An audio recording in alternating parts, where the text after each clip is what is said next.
क्या ऐसा हो सकता है कि भारत इस समय बांग्लादेश पर अटैक कर दे? बिल्कुल पॉसिबल है।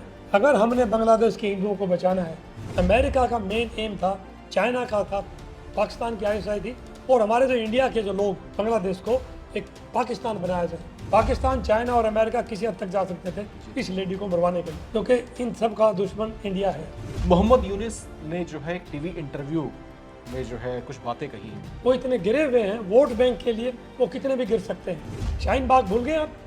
3 दिन तक अमेरिकन प्रेसिडेंट इंडिया में बैठा है और शाहीन बाग जलता रहा। हिंदू राष्ट्र बनाने की कोशिश की थी। हम हिंदू हैं, देयर इज नो डाउट। मैं एक सिपाही भी हूँ। हाँ, जो दूसरी माइनॉरिटीज के लोग हैं उनके ऊपर वही व्यवहार किया जाए जो हमारा हिंदुओं पे बांग्लादेश में हो रहा है। हम सक्षम हैं कि 3 फ्रंट पे हम वॉर लड़ सकते हैं। हजारों भारतीय सैनिकों ने अपनी शहादतें वहां पर दी। जानते। क्या बांग्लादेश उसको आज भूलने लग गया है? अगर हम वहाँ का पानी रोक देंगे, बिजली रोक देंगे और खाना भेजना बंद कर देंगे, बांग्लादेश भूखा पड़ेगा। वही मालदीव इंडिया के पीछे घूम रहा है, वही नेपाल इंडिया के पीछे घूम रहा है, वही श्रीलंका इंडिया के साथ आ गया। जो हमारे अपोजिशन लीडर्स हैं, मेरी पर्सनल रिक्वेस्ट है, देश की एकता के लिए kindly do not divide this country. केवल हिंदू शब्द होना चाहिए, ये बहुत जरूरी है। नमस्कार, मैं हूं राव विश्वकर्मा। आप देख रहे हैं एनबीटी ऑनलाइन। बांग्लादेश इस समय पूरी दुनिया में चर्चाओं का विषय बना हुआ है। वजह वहां पर सत्ता का उलटफेर है। शेख हसीना के लिए हालात ऐसे खड़े किए गए कि उनको देश छोड़ने के लिए मजबूर होना पड़ा।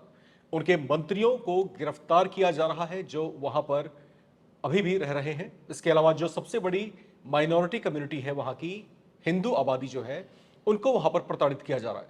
हालात ऐसे पैदा हो गए हैं कि वो भारत बांग्लादेश सीमा पर जमा हो गए हैं।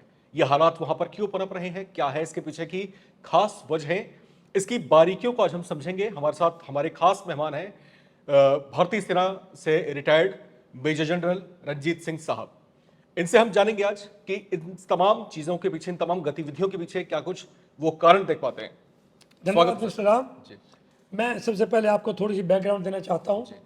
1971 वॉर में जब इतनी सिचुएशन खराब थी, अमेरिका हमारे खिलाफ था, रशिया हमारे सपोर्ट में था, फिर भी इंडियन आर्मी ने टाइम बाउंड 93,000 पाकिस्तानी प्रिजनर्स को पकड़ा, सरेंडर करवाया और बांग्लादेश को आज़ाद किया। और पिछले 15 साल से शेख हसीना पावर में थी। तीसरी बार आउट ऑफ 300 220 एमपी उसके साथ थे। उसके बावजूद अचानक हिंदूज के ऊपर अत्याचार, स्टूडेंट्स आंदोलन, ये विद्यार्थियों का आंदोलन नहीं था, ये 30% आंदोलन रिजर्वेशन के लिए आंदोलन नहीं था। और वो 30% तो शेख हसीना मान गई थी, लेकिन इसके पीछे बहुत बड़ा फॉरेन हाथ है मिस्टर राम। जी, ये जो तमाम गतिविधियां यहां पर हो रही हैं सर बांग्लादेश में, ये आंदोलन शुरू हुआ था आरक्षण के नाम पर। यस। धीरे धीरे ये राजनीतिक आंदोलन बन गया और फिर अचानक इस आंदोलन का स्वरूप ऐसा बन गया कि जैसे हिंदुओं के साथ घृणा की जा रही हो। एक तरह से जर्मनी में एक दौर हमने देखा था जब वहां पर यहूदियों के साथ में नफरत की जा रही थी। कुछ उस तरह का माहौल यहां पर पनपता हुआ दिखाई दे रहा है। आखिर ये आरक्षण आंदोलन का राजनीतिक आंदोलन बनना और फिर राजनीतिक आंदोलन से यहां पर जो है जातीय जो है एक नफरत का भाव यहां पर जो पैदा हो गया, ये जो डाइवर्ट हो गया पूरा जो आंदोलन है, इसके पीछे क्या कुछ आप कारण देखते हैं? इस्लाम, ये आरक्षण तो एक बहाना था। आरक्षण पहले से ही शेख हसीना ने बता दिया था कि आरक्षण नहीं होगा। लेकिन जो अमेरिका का मेन एम था, चाइना का था, पाकिस्तान की आईएसआई थी, और हमारे जो इंडिया के जो लोग जो देशद्रोही मैं कहूँगा उन आदमियों को, इसमें कोई दो राय नहीं है, उन सब का ये उद्देश्य ये था कि मोदी और शेख हसीना को डिस्टेबलाइज किया जाए, क्योंकि बांग्लादेश पीसफुल था। हमारे अगर आप बॉर्डर्स देखेंगे, सारे बॉर्डर्स पे एक न एक करके हमारा एक एक दोस्त जाता जा रहा है। बांग्लादेश एक ऐसा था, अचानक अमेरिका की मदद से, चाहे सैम पित्रोदा हो या जो सोरोज हो, उनकी मदद से अमेरिका को शेख हसीना ने बेस नहीं दिया, और इस कारण से अमेरिका की स्कीम के मुताबिक, आईएसआई के मुताबिक उन्होंने ये उग्रवाद पैदा किया। इसमें कोई दो राय नहीं मिस्टर राम। जी, आगे हम बढ़ेंगे, थोड़ा सा इंटरनेशनल जो सिनेरियो है इसका, उस पर भी हम चर्चा करेंगे। लेकिन इससे पहले मैं एक बात आपसे जानना चाहता हूँ, यहाँ पर जो है हिंदू माइनॉरिटीज जो है अचानक उपद्रवियों के निशाने पर क्यों आ गई, और अगर आई है तो इसके पीछे जो है असल चेहरा किसका है और क्या उनको फायदा है ऐसा करने से? सबसे बड़ी तो जो हिंदुओं के पीछे ये जो पड़े हैं, ये सेम 1947 में अगर आपने देखा हो, कितने लाखों हिंदुओं को मार दिया। फिर उसके बाद JNK की बात आई, हिंदुओं को मारा, जलाया, उस टाइम भी रेप किया और उस घर से निकाला। सेम सिचुएशन उन्होंने सोचा है अभी हिंदुओं के पीछे पड़ो ताकि यहाँ से भाग जाए और इसको बांग्लादेश को एक पाकिस्तान बनाया जाए, इसमें कोई दो राय नहीं। लेकिन यहाँ का जो हिंदू है वो थोड़ा सा स्ट्रॉन्ग है।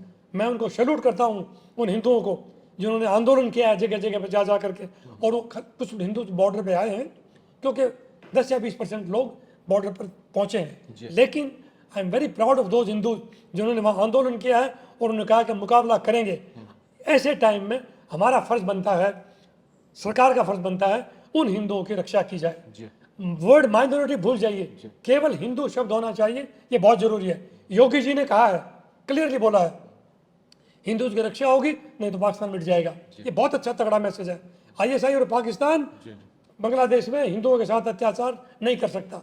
हमारी सरकार का भी मैं रिक्वेस्ट करूंगा आपके माध्यम से उन हिंदुओं की रक्षा की जाए, नहीं तो मैं कुछ समय के बाद आपको नक्शे पर बता दूंगा कि क्या करना चाहिए सरकार को। हम भी एक फौज के सिपाही हैं तो डायरेक्शन हम आपको बता सकते हैं। जी जी जी मिस्टर। और खासतौर से यहाँ पर जो हिंदू कंसेंसस की अगर हम बात करते हैं, जो एक जो अत्याचार वहाँ पर बांग्लादेश में हम देख पा रहे हैं, तो इसका एक असर जो है वर्ल्ड वाइड, अगर हम यूरोपियन कंट्रीज की बात करते हैं, कुछ रशियन कंट्रीज भी, और खासतौर से अमेरिका के कुछ जो है वहाँ पर हमने देखा कि किस तरीके से जो हिंदू कम्युनिटी के लोग हैं किस तरीके से आंदोलित हुए, सड़कों पर उतरे, बांग्लादेश में हिंदुओं पर हो रहे अत्याचार के खिलाफ इन्होंने आवाज बुलंद की।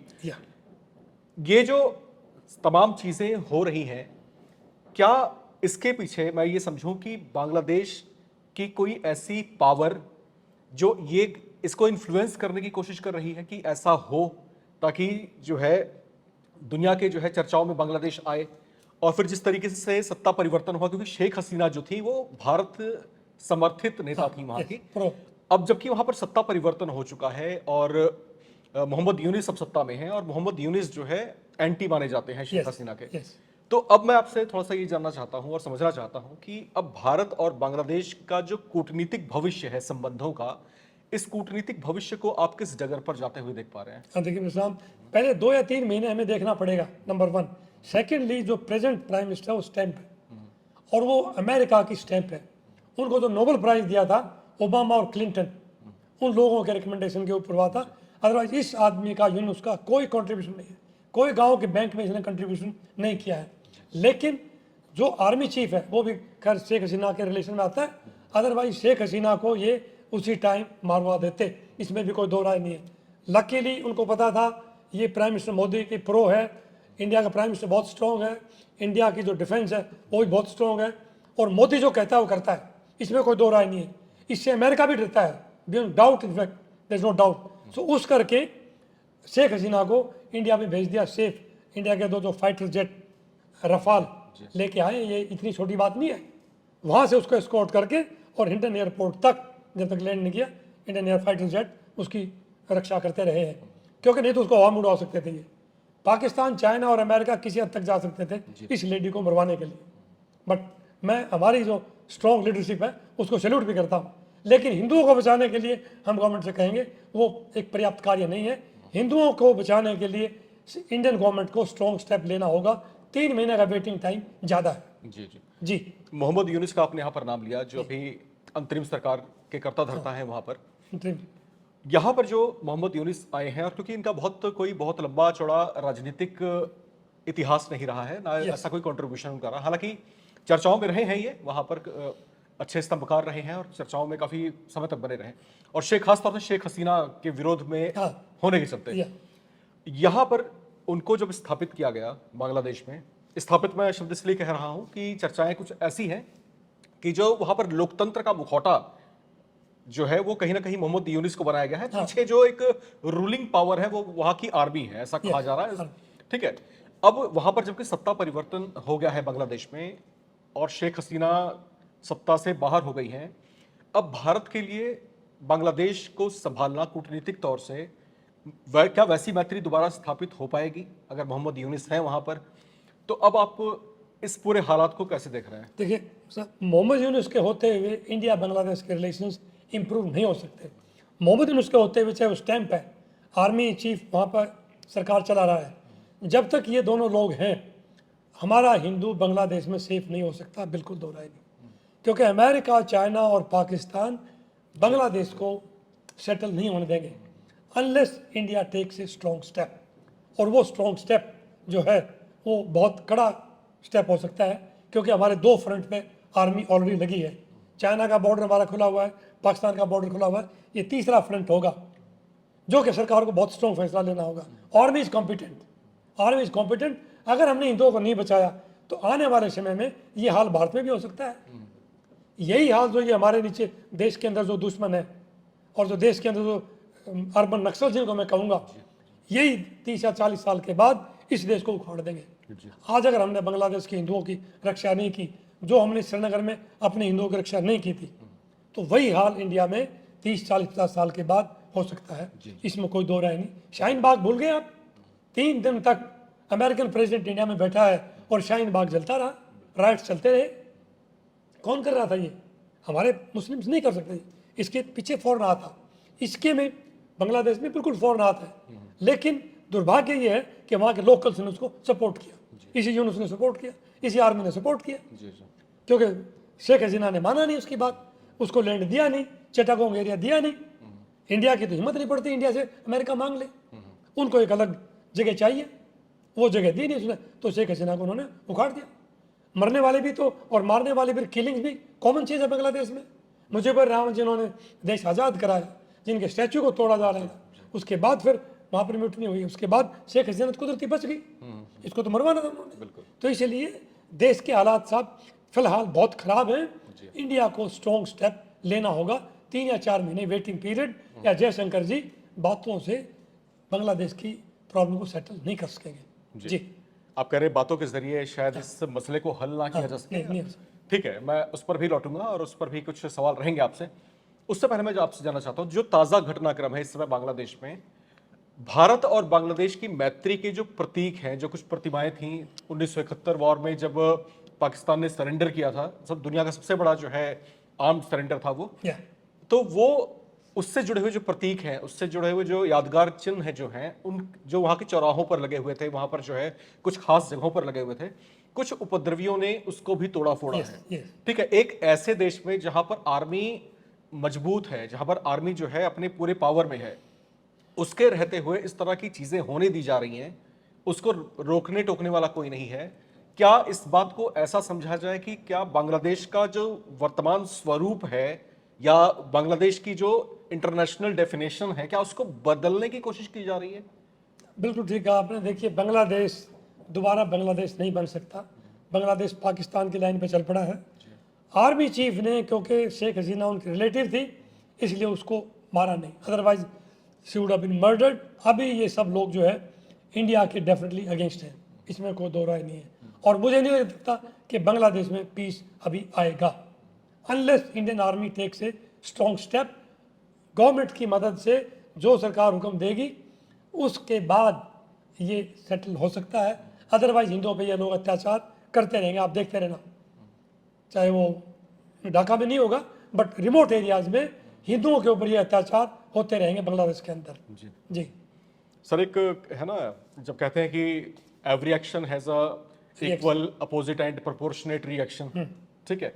अब वहां पर जब हिंदुओं के ऊपर अत्याचार चल रहे थे तो हिंदू बिरादरी वहां पर जो है संगठित तौर से नहीं थी, लेकिन अब ऐसे संकट के दौर में जो है वो लोग भी आपस में जुड़े हैं और उन्होंने भी जो है उपद्रवियों के खिलाफ और जो तमाम चीजें वहां पर चल रही हैं उनके खिलाफ जो है आवाज अपनी बुलंद की है।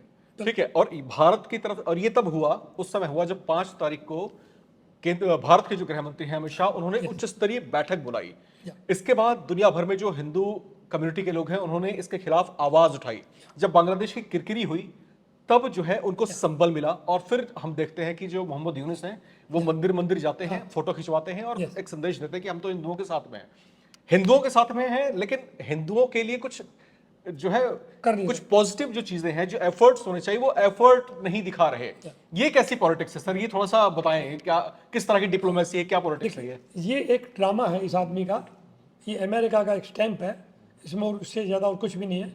अदरवाइज ये ज़रूर एक मैसेज आया है, अगर आपने देखा उसके बाद जो हमारे इंडिया में खासकर यूपी में और योगी जी की जो स्टेटमेंट है वो आई ओपनिंग, वो छोटी बात नहीं है जो योगी जी बात कर रहे हैं। और हमारा जो इंडिया का जो हिंदू है, मुझे बड़ी खुशी है, हम हिंदू हैं, देयर इज नो डाउट, मैं एक सिपाही भी हूँ, लेकिन जैसे हमारा हिंदू भी संगठित हो रहा, हालांकि हम नहीं चाहते कि यहाँ जो दूसरी माइनॉरिटीज़ के लोग हैं उनके ऊपर वही व्यवहार किया जाए जो हमारा हिंदुओं पे बांग्लादेश में हो रहा है, जो हमारा JNK में हुआ था। हमने उस टाइम नहीं किया था, लेकिन आज इस मैसेज से इंडिया का हिंदू इकट्ठा हो रहा है, इसमें कोई दो राय नहीं। ये हमने लोगों से मिलकर के भी पूछा है, और जो फिलर्स आ रहे हैं जगह जगह से, इसका ये ना हो कि यहाँ पर जो हमारा हिंदू है जो डोसाइल है वो ज़्यादा उग्रवादी हो जाए, इसका एक रिएक्शन ये हो सकता है। अगर वो वहाँ पे हमारे हिंदुओं को ऐसे ही तंग करते रहे, इसका रिएक्शन इंडिया में होगा बियॉन्ड डाउट। मैं बता देना चाहता हूँ आपसे, रिएक्शन होगा इसका। जी बिल्कुल, हम आपने रिएक्शन की बात की और फिर इसके बाद हम एक और चीज़ देख रहे हैं सर, बड़े ही ड्रामेटाइज चीज़ें हैं और समझ से थोड़ी सी परे हैं, थोड़ा सा ये समझाने की आप कोशिश करें। अक्सर हम अगर इंडियन पॉलिटिक्स की बात करते हैं और खासतौर से अपोजिशन की हम बात करते हैं, अक्सर इनकी जुबान पर जो है माइनॉरिटीज़ और माइनॉरिटीज़ के राइट्स रहते हैं। माइनॉरिटीज़ पर अगर कहीं भी कुछ होता है तो वो अत्याचार की बातें वो करते हैं कि ऐसा ना हो, अच्छा भी ऐसा होना भी चाहिए। ये एक पॉजिटिव साइन है, एक लोकतांत्रिक व्यवस्था में ये होना चाहिए। लोकतंत्र की खूबसूरती यही होती है। लेकिन हमारे ही पड़ोसी देश में बांग्लादेश में जो है, जब हिंदू माइनॉरिटीज़ के ऊपर इस तरह का जब कुठाराघात हो रहा है, जब इस तरीके से उनको रियून करने की कोशिश की जा रही है, तब ये पॉलिटिशियंस भारत में इनकी तरफ से कोई खास बयान जो जिसकी एक्सपेक्टेशंस थी कि वो उनकी तरफ से कुछ बयान आएंगे, ये अजीब सा साइलेंस क्यों है? क्या देखते हैं आप इसको?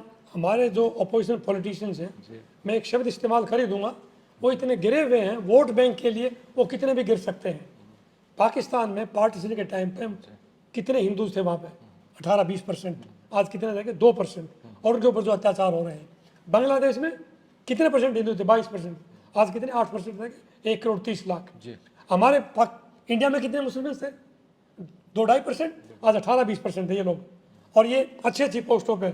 इंडिया का जो मुस्लिम है वो राष्ट्रपति बन लिया, स्पीकर बन लिया, होम मिनिस्टर रहे हैं, हर पोस्टों पर रहे हैं। तो क्या दिक्कत है? क्या हमारा हिंदू वहाँ पर बनता है इस चीज़ में? बिल्कुल नहीं। इनकी जो छोटी राजनीति है मिस्टर राम, ये बहुत खतरनाक राजनीति है।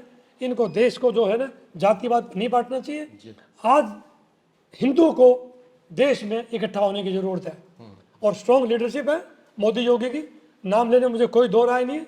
इतनी स्ट्रॉन्ग लीडरशिप में अगर आज हम अपने हिंदुओं को नहीं देखभाल कर पाएंगे तो आने वाला टाइम हमें कभी माफ नहीं करेगा, क्योंकि 50 साल के बाद यही हालत फिर हमारी होगी। नहीं तो मिस्टर राम जी, यहाँ पर सर देखिए, कुछ स्ट्रेटेजिक पॉइंट्स की बात चल रही है। इंटरनेशनल सिनेरियो की अगर हम बात करते हैं तो यहाँ पर जो है ऐसा कहा जा रहा है, यहाँ पर दो प्रमुख देश हैं। एक मैं बात करता हूँ चाइना की, दूसरी बात करता हूँ मैं अमेरिका की। इंडिया तो है ही, और क्योंकि पड़ोसी मुल्क है तो इन्फ्लुएंस होना तो यहाँ पर लाजमी है भी। ऐसा कहा जा रहा है कि क्योंकि चाइना बहुत नज़दीक है, वो अपना प्रभाव बढ़ाने की कोशिश कर रहा है। ऐसा भी कहा जा रहा है कि अमेरिका प्रभाव बढ़ाने की कोशिश कर रहा है। ये बांग्लादेश किस तरह के स्ट्रेटेजिक पॉइंट पे, इंटरनेशनली अगर हम बात करते हैं तो किस तरह का स्ट्रेटेजिक पॉइंट बनता जा रहा है अमेरिका और चाइना के परिप्रेक्ष्य में? और इसका जो है बुरा प्रभाव भारत पर क्या पड़ सकता है? इंटरनेशनली मैं आपको लेके चलूंगा नक्शे पे। असल में देखा जाए तो भारत के पड़ोसी देशों के साथ बहुत अच्छे रिलेशंस थे, इसमें कोई दौरा नहीं। हमने श्रीलंका की इकोनॉमी को बचाया, हमने बांग्लादेश को बचाया नहीं। बांग्लादेश की बहुत डेवलपिंग इकोनॉमी थी। पाकिस्तान क्योंकि हमारे अगेंस्ट है, इसलिए पाकिस्तान को हमने रूइन किया। नेपाल को चाइना खराब कर रहा है, अगर नेपाल को इंडिया ने काफ़ी बूस्ट किया है। लिपुलेख, काला पानी, जो लिम्फेदोरा, दोनों तीनों गांव इंडिया में है, लेकिन चाइना उनको इंसाइट कर रहा है। भूटान में, डोकला में चाइना ने ट्राई किया, वहाँ कामयाब नहीं हुआ। तो ऐसा नहीं है, इंडिया की जो स्ट्रॉन्ग लीडरशिप है उस रिलेशन मेंटेन करने की कोशिश की है। लेकिन अमेरिका का जो एक बहुत बड़ा कमी है, अमेरिका के 900 करीबन बेसिस हैं वर्ल्ड में, और एक बेस यहाँ पर चाहता था बांग्लादेश में, जिसमें इंडिया ने मना किया। और बांग्लादेश क्योंकि इंडिया का फेवर की थी शेख हसीना, तो उसने मना करते चिटागोंग में। असली कारण ये है, अगर मैडम शेख हसीना उनको चिटागोंग में अमेरिका बेस दे देती तो ये कोई दिक्कत नहीं आनी थी, कोई स्टूडेंट एजुकेशन नहीं होना था, कोई ISI तो अमेरिका के बलबूते पर बात कर रहा है। तो इसलिए ये अमेरिका का जो रोल है, ये आज बांग्लादेश के खिलाफ है, कल ये इंडिया के खिलाफ भी होगा। इसलिए हमें अमेरिका के खिलाफ गार्ड रखना है। 71 वॉर आप शायद भूले नहीं होंगे, जब 7th फ्लीट इंडियन ओशन में आ रहा था और हम बांग्लादेश को जीतने वाले थे, तब इंदिरा जी ने रशिया से बात की थी, तब रशियन फ्लीट आया और उसने काउंटर किया अमेरिका को। नहीं, 71 वॉर में भी सिचुएशन दूसरी हो सकती थी। इसलिए ट्रस्टवर्दी है तो रशिया है, अमेरिका इंडिया के लिए भी ट्रस्टवर्दी नहीं है। और अमेरिका नहीं चाहेगा कि इंडिया 47 तक एक सुपर पावर बन जाए, और इंडिया बनेगा, इसमें कोई दो राय नहीं है। The way Indian economy is growing, हम सुपर पावर बनेंगे, हम इकोनॉमिक पावर बनेंगे। लेकिन इंडिया का इंटरेस्ट भी होगा कि बांग्लादेश और इंडिया और म्यांमार में अमेरिकन बेस ना हो। अगर आप चाहें तो मैं आपको नक्शे पर ये चीज दिखा सकता हूँ। जी बिल्कुल बिल्कुल सर बताएं। सर बांग्लादेश की ही हम बात कर रहे थे, तो जो स्ट्रेटेजिक पॉइंट है, जैसे बांग्लादेश की स्थिति यहाँ पर है इस जगह पर, Yes, yes. ठीक है, माना कि चाइना इसके नजदीक है, तो इसके लिए बेनिफिशियरी कुछ पॉइंट्स पे हो सकता है कि America is so far, Yeah. America से इसकी काफी दूरी है, Yeah. अमेरिका का इंटरेस्ट यहाँ पर क्यों, और फिर अमेरिका और चाइना का तो क्लैश भी है, तो ये अचानक जो है बांग्लादेश, ये किस तरीके से एक खास स्ट्रेटेजिक पॉइंट यहाँ पर बन गया, ये थोड़ा सा बताएं आप। हाँ देखिए, मैं पहले आपको ये बताना चाहता हूँ, चाइना का जो इंटरेस्ट एक तो ईस्ट चाइना सी और एक साउथ चाइना सी में है। यहाँ पर ये चाइना के जितने मैं आइलैंड्स आपको दिखाना चाहता हूँ, यहाँ सब जगह चाइना ट्राई कर रहा है। गुआम में अमेरिकन बेस है, वो बहुत दूर है, लेकिन कहाँ वानुआतू, कहाँ दारू, यहाँ पर चाइना आना चाहता है। चाइना की जो विस्तारवादी नीति है वो इंडिया के खिलाफ है, और चाइना इंडिया को स्ट्रिंग ऑफ पर्ल के नाम से घेरना चाहता है इस इलाके में। और अमेरिका भी अपना एक बेस चाहता है, क्योंकि डियागो गार्सिया में जो अमेरिका बेस है वो दूर है, अमेरिका चाहता है समवेयर हियर। और इसीलिए अमेरिका ने शेख हसीना से कहा कि चिटागोंग में एक अमेरिकन बेस दिया जाए। इवन एक हिडन रिपोर्ट है, अभी तक लीक आउट नहीं हुई, वो अमेरिका जो है इंडिया के और बांग्लादेश के और म्यांमार के एक जंग को तोड़ करके एक क्रिश्चियन राष्ट्र बनाना चाहता है, ये भी एक रिपोर्ट है। और चिटागोंग अभी बेच चाहता था वो, तो ये चिटागोंग, मैडम ने इंडिया से बात की, honourable prime minister of India definitely will not allow America का यहाँ बेस बने, इसलिए वो बेस नहीं दिया, तो मैडम को उखाड़ दिया। दूसरा जो इंटरेस्ट है यहाँ अमेरिका का, क्योंकि अमेरिका जब अगर यहाँ आ जाएगा चिटागोंग में, तो चाइना 600 किलोमीटर भी नहीं है यहाँ से, लेकिन हम किसी हालत में भी अमेरिका को यहाँ नहीं जाने देना चाहते। अमेरिका और चाइना हमारे दोनों ज़्यादा अच्छे मित्र नहीं हैं। जो चिकन नेक है, ये 12 किलोमीटर का एरिया बचा हुआ है सिर्फ। इंडिया के पास एक अपॉर्चुनिटी है, जो ऊपर के दोनों स्टेट हैं, रंगपुर और ये राजशाही, ये जो दोनों हैं, ये ब्रह्मपुत्रा रिवर है और ये गंगा रिवर है, इसका जो बेसिन है, इन दोनों को इंडिया को कैप्चर करना चाहिए बांग्लादेश के हिंदुओं के लिए, जैसे हमने श्रीलंका में ट्राई किया था। नहीं तो अगर हम J&K में ये कर देते, हिंदुओं को अपना एक अलग इलाका दे देते, तो हिंदू तो यहाँ नहीं भागते, और वो बेचारे पिछले 20 साल से धक्के नहीं खाते। इसलिए ये एक स्ट्रॉन्ग स्टेप है। कितना पॉसिबल है ये, अगर यहाँ हमारे हिंदू जाके रह जाएं, तो तीसरा नॉर्थ बंगाल को मिला करके आप कुछ बिहार नाम दे कुछ भी दे सकते। आपने ये एक्सप्लेन किया तो मुझे वो दौर याद आ रहा है 1973 का, 1971 का जब वॉर हुआ था, और फिर जब बांग्लादेश एक पृथक गणराज्य के रूप में स्थापित हुआ था, 1973 की बात मैं कर रहा हूँ। 1973 में जो है बंग भूमि आंदोलन की शुरुआत हुई थी। ये जो है हिंदू कम्युनिटी के जो लीडर्स थे, उन्होंने बंग भूमि आंदोलन की शुरुआत की थी। और 1973 में जो, जैसा आप बता भी रहे हैं सर, कि इस क्षेत्र को, इस भूभाग को जो है, उन्होंने जो ये हिंदू राष्ट्र बनाने की कोशिश की थी। ऐसा कहा जाता है कि भारत का उस समय इनडायरेक्ट वे में सपोर्ट मिलता रहा है। अब ऐसा वक्त है जब अमेरिका भी और चाइना भी बांग्लादेश पर दबदबा कायम करने की कोशिश कर रहे हैं। ऐसे में भारत की तरफ से क्या महत्वपूर्ण और क्या जरूरी भूमिका होनी चाहिए सर, क्या लगता है आपको? भूमिका यही है, वन इज हम अपना बॉर्डर को सील करें। 3700 किलोमीटर का बॉर्डर, सबसे लंबा बॉर्डर इंडिया का बांग्लादेश के साथ है। It is just not humanly possible कि हमारा BSF इसको कंट्रोल करेगा। कुछ एक एंट्री पॉइंट के ऊपर हम रोक सकते हैं, ऑल्टरनेटिव स्ट्रॉन्ग डिसीजन होगा वर्ल्ड की पावर को या किसी को भी, we have to neglect it. और एक हिंदू हमने राज्य इनका, बांग्लादेश के जो हमारे हिंदूज हैं उनको जगह देनी होगी। हो सकता है इसमें आहिस्ता आहिस्ता लोग आने लग जाएं, और हमारा एक तीसरा हमारा मिला दीजिए, क्योंकि जहां हमने इतना कुछ किया है, इतना कर सकते हैं, ये एक पॉसिबिलिटी है। लेकिन ये स्ट्रॉन्ग स्टेप है। सरकार की मेजोरिटी इतनी है नहीं, क्योंकि जो हमारी प्रेजेंट गवर्नमेंट की नंबर 2 में थी, नंबर 3 में ये इतनी स्ट्रॉन्ग गवर्नमेंट नहीं आ रही है, इसलिए ये झगड़ा हो रहा है। और बहुत सारी कॉस्मोपॉलिटिकल जो डिस्कशंस हैं, वो ये भी बता रहे हैं कि अगर भारत ने अभी से अपना यहाँ पर दबदबा कायम नहीं किया, तो वो दिन बहुत दूर नहीं है जब कुछ महीने के बाद ही हो सकता है कि अमेरिकन वॉरशिप्स जो है बांग्लादेश का जो इंटरनेशनल वाटर्स है वहां पर अपने जो है पनडुब्बियों को और अपने जो है वॉरशिप्स को वहां पर डेप्यूट कर दे, इस तरह की भी संभावनाएं हैं। बिल्कुल और सर आपने एक यहाँ पर चीज डिस्कस की थी, आपने दिएगो गार्सिया की बात की। यहाँ पर दिएगो गार्सिया जो रीजन है, एक वक्त था जब भारत जो है इस पर जो है अपना कंट्रोल चाहता था, लेकिन ऐसा हो नहीं पाया। और फिर उसके बाद अमेरिका ने यहाँ पर अपना इंटरनेशनल जो नेवल बेस है उसको यहाँ पर कायम कर लिया। इधर से रहा पाकिस्तान, एक दौर ये भी था जब अमेरिका ने इसको स्ट्रेटेजिक पॉइंट के तौर पर यूज किया। अब बांग्लादेश उसके टारगेट पे है। अब यहाँ पर जो है भारत की भूमिका क्या रहनी चाहिए कि वो चाइना को भी कंट्रोल कर पाए, वो अमेरिका को भी कंट्रोल कर पाए और अपने जो देश को प्रोटेक्ट कर पाए। यहां पर क्या, क्योंकि आप एक सेना के वरिष्ठतम अधिकारी रहे हैं, यहां पर आपका जो एक्सपर्टाइज कमेंट है यहां पर बहुत खास रहेगा। आप थोड़ा सा वो बताएं कि भारत को इस समय क्या डिसीजन लेना चाहिए, वो बताएं आप। इंडिया ने एक और बहुत अच्छा स्टेप किया है कि हमने एक ऑर्गेनाइजेशन में क्वाड इज क्वाड्रिलेटरल, 4 कंट्रीज की, इंडिया, जापान, ऑस्ट्रेलिया और अमेरिका, ये चारों कंट्रीज ज्वाइन किए हैं बेसिकली टू काउंटर चाइना। लेकिन हमें चाइना में हमें अमेरिका से बच के रहना है, बट अमेरिका के साथ मिल करके हम चाइना को काउंटर कर सकते हैं। तो एक बहुत बड़ी वर्ल्ड वार 2 के बाद सबसे बड़ी नेवल एक्सरसाइज मालाबार कोस्ट वो यहीं पे हुई थी, जिसमें मैक्सिमम नेवल शिप चारों कंट्रीज के आज तक कभी भी पार्टिसिपेट नहीं किए हैं। एक तो वो एक्सरसाइज की थी चाइना को एक लेसन देने के लिए। दूसरा, इंडियन जो डिफेंस फोर्सेज हैं, आज पिछले 10 साल में जो हमारे पास इक्विपमेंट आया है, जो नेवी की स्ट्रेंथ बढ़ी है, आर्मी ने एयर फोर्स की जो स्ट्रेंथ बढ़ी है, हम सक्षम हैं कि 3 फ्रंट पे हम वॉर लड़ सकते हैं। चाइना फ्रंट, पाकिस्तान को रोकना, और तीसरा ये है कुछ टाइम के लिए 10 दिन 12 दिन हो सकता है 2 दिन की फाइट हो। तो इसलिए ये स्ट्रॉन्ग स्टेप इंडिया को लेना होगा चिकन नेक को बचाने के लिए चाइना से। जी सर, अगर मैं सही हूं तो भारतीय सेना के पास जो 7 कोर कमांड्स हैं, ठीक है, और 7 कोर कमांड्स होना जो है अपने आप में एक महत्वपूर्ण बात है। दुनिया की जो सशक्त सेनाएं हैं, सबसे मजबूत सेनाएं हैं, इसी वजह से भारत का नाम उनमें गिना जाता है।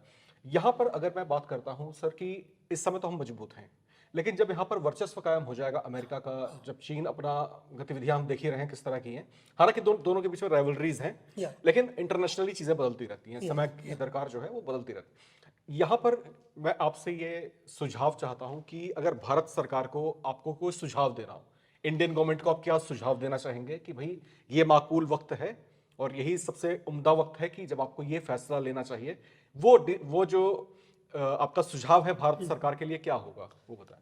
जो चाइना हमें स्ट्रिंग ऑफ पर्ल से घेर रहा है, उसका एक काउंटर वर्ड है नेकलेस ऑफ डायमंड। हम चाइना को नेकलेस ऑफ डायमंड पहनाने की कोशिश कर रहे हैं। जैसे सबंग पोर्ट है ये इंडोनेशिया की, ये इंडिया ने ले रखी है।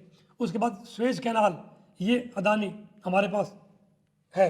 और फिर जहाँ पाकिस्तान ग्वादर पोर्ट में चाइना, तो हम छाबाहार में हैं ईरान के पास, और यहाँ से सीधा हमारा रशिया का एक रूट ये है। दूसरा, गुजरात से सीधा सऊदी अरेबिया से हैफा पोर्ट और इटली, ये हमारा एक रूट निकल रहा है टू काउंटर चाइना।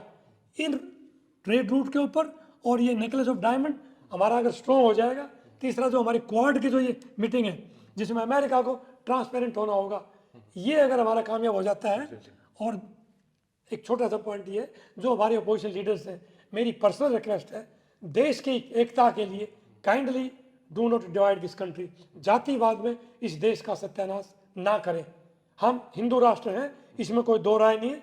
ओपनली अगर बात हमने कही तो इंडिया की ताकत और बढ़ेगी, और इससे बांग्लादेश के जो हमारे हिंदूज हैं वो और स्ट्रॉन्ग होंगे। जी जी बिल्कुल सर, आपने यहाँ पर बताया कि जो यहाँ पर डायमंड नेकलेस की आपने यहाँ पर बात की, तो क्या इसको मैं ये मानूं कि जो सिल्क रूट है चाइना का, क्या उसका काउंटर पार्ट? हाँ, चाइना का जो ओल्ड सिल्क सी रूट था वो यहीं से था, साउथ चाइना सी, मलक्का स्ट्रेट, और उसके बाद इनके पास ये बांग्लादेश की चिटागोंग पोर्ट ट्राई कर रही थी। फिर श्रीलंका की हम्पनटोटा पोर्ट चाइना ने ले रखी है लीज पे 99 ईयर्स। तो जहाँ जहाँ चाइना गया है उसको बैंकरप्ट किया है। उसके बाद यहाँ के बाद फिर हो जाएगा ग्वादर में। अब पाकिस्तान का जो सी पैक है, चाइना पाक इकोनॉमिक कॉरिडोर, वो बंद है बिल्कुल, पर कंस्ट्रक्शन बंद है।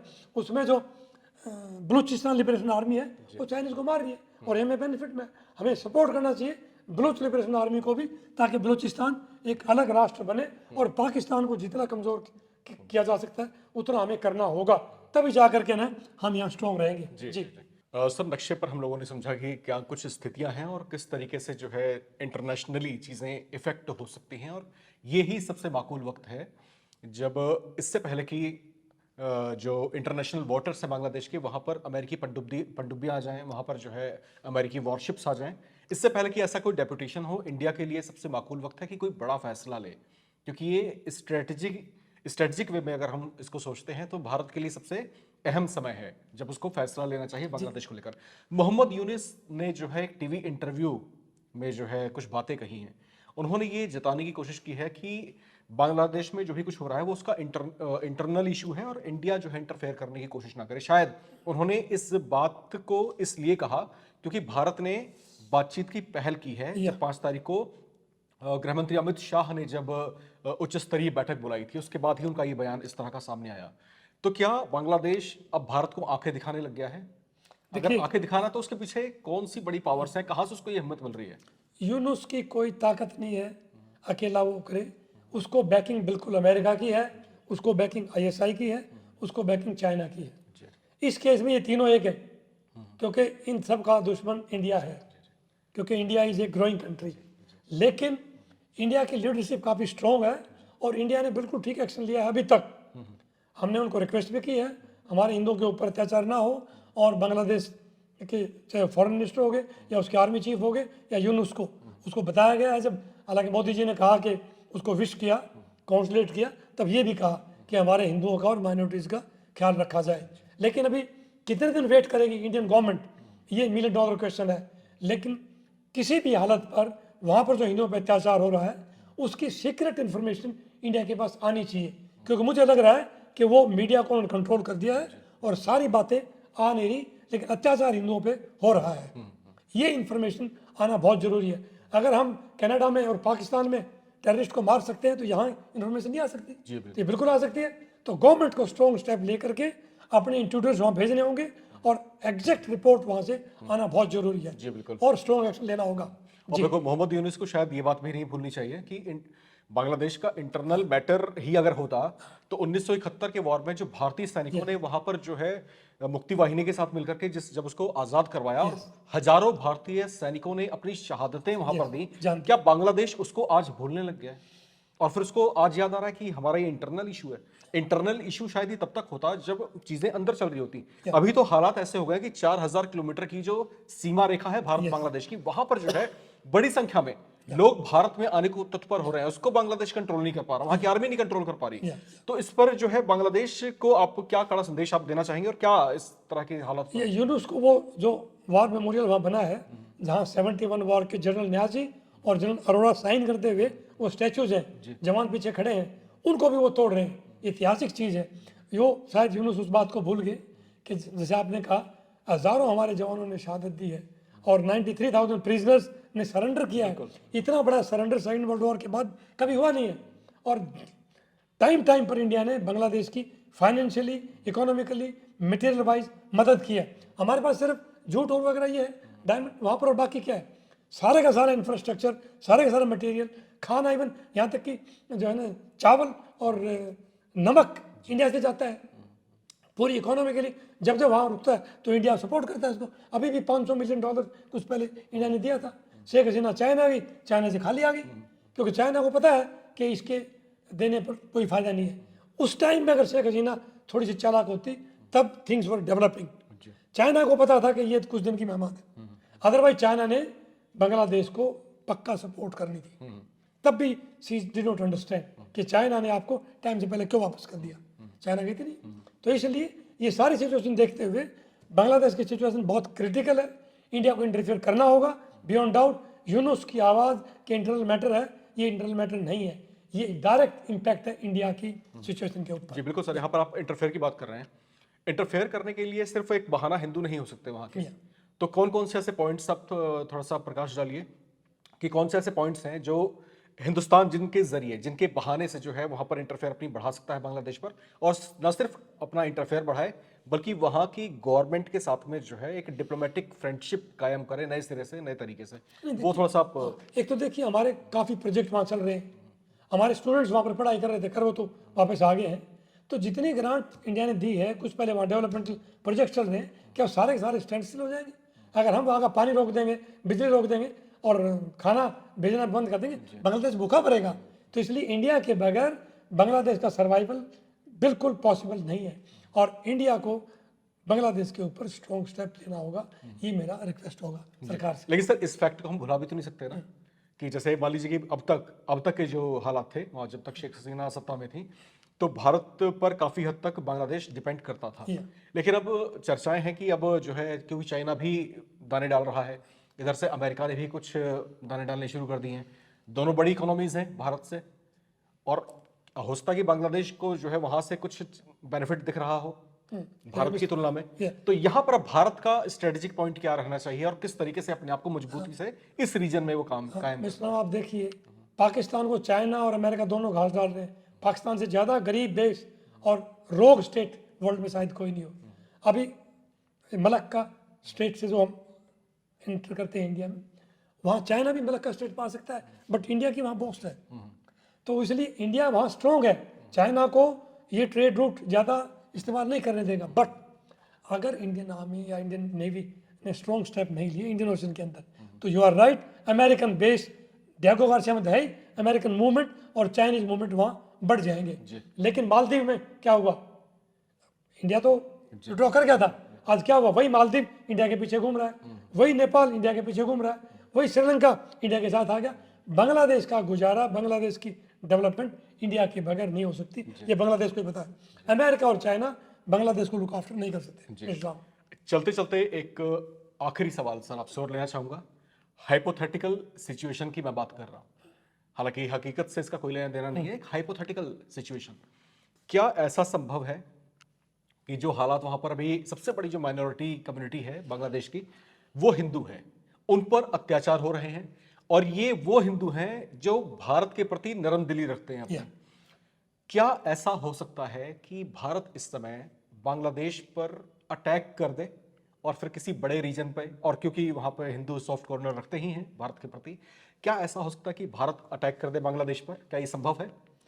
देखो, जैसे राम जी मैंने पहले बताया, हाइपोथेटिकल है, लेकिन ये संभव, बिल्कुल संभव है। अगर हमने बांग्लादेश के हिंदुओं को बचाना है, वर्ल्ड का पावर का कोई बॉदर नहीं करना, आप सिर्फ रशिया से बात कर लीजिए, कोई भी कंट्री इंडिया को इंटरफेयर नहीं करेगा अगर आप इस बेल्ट को साफ कराते हैं और वहाँ के हिंदुओं को कि भी आप यहाँ सेटल हो जाइए और इंडिया उनको प्रोटेक्ट करे। हमने श्रीलंका में किया है, तो यहाँ पर ये बिल्कुल पॉसिबल है। ये गंगा का डेल्टा है और ये ब्रह्मपुत्र का, ये दोनों पार्टीशन है, चिकन नेक। चाइना से भी हमें छुटकारा मिलेगा और इन दोनों राज्यों के अंदर आप वहाँ के हिंदुओं को आहिस्ता आहिस्ता करके सेटल कर दीजिए। It's not a day's time, it may take time, but ये बिल्कुल पॉसिबल है और ये एक परमानेंट सॉल्यूशन है। और तीसरा है चिटागोंग वाला, कैप्चर चिटागोंग, त्रिपुरा और चिटागोंग, ये हमारा तीसरा ट्रेड रूट, सी रूट खुल जाएगा, जो मैंने बताया था, हुगली, कैलकाटा, सितवे, पलतवा एंड आइजोल, उधर से भी हम फिर सीधा ऊपर चले जाएंगे। तो इंडिया का चारों तरफ से, उसको 7 सिस्टर्स कहते हैं, 8 सिस्टर्स हो जाएंगी। फिर वर्ल्ड में आपके थोड़े दिन के लिए कुछ होगा, बट चाइना बॉदर नहीं करता पूरे वर्ल्ड को, तो हम बॉदर क्यों करते हैं? इसलिए ये भी एक हाइपोथेटिकल, लेकिन ये प्रैक्टिकल और ये पॉसिबल सॉल्यूशन हो सकता है मिस्टर दा जी। तो ये थे भारतीय सेना के retired major general Ranjit Singh sahab, जो जितने दिलेर अपने करियर में रहे हैं उतनी ही दिलेरी की बातें भी कर रहे हैं। इनका कहना कि भारत को इस समय जो है बांग्लादेश पर अटैक कर देना चाहिए और ऐसा माकूल वक्त भी है और समय की दरकार भी है, क्योंकि वहां पर जो हिंदू कम्युनिटी है जिनके ऊपर इस तरह के अत्याचार चल रहे हैं, जिनको रियून करने की कोशिश की जा रही है, जिनको खदेड़ने की कोशिश की जा रही है, उनके लिए एक पर्टिकुलर रीजन पर अगर एक्वायर किसी तरीके से किया जा सके, भारत अपने फेवर में कंडीशंस को कर सकता है। लेकिन कुछ दिलेरी भरे कदम उसको उठाने होंगे, कुछ दिलेरी भरे जो है डिसीजंस यहां पर लेने होंगे।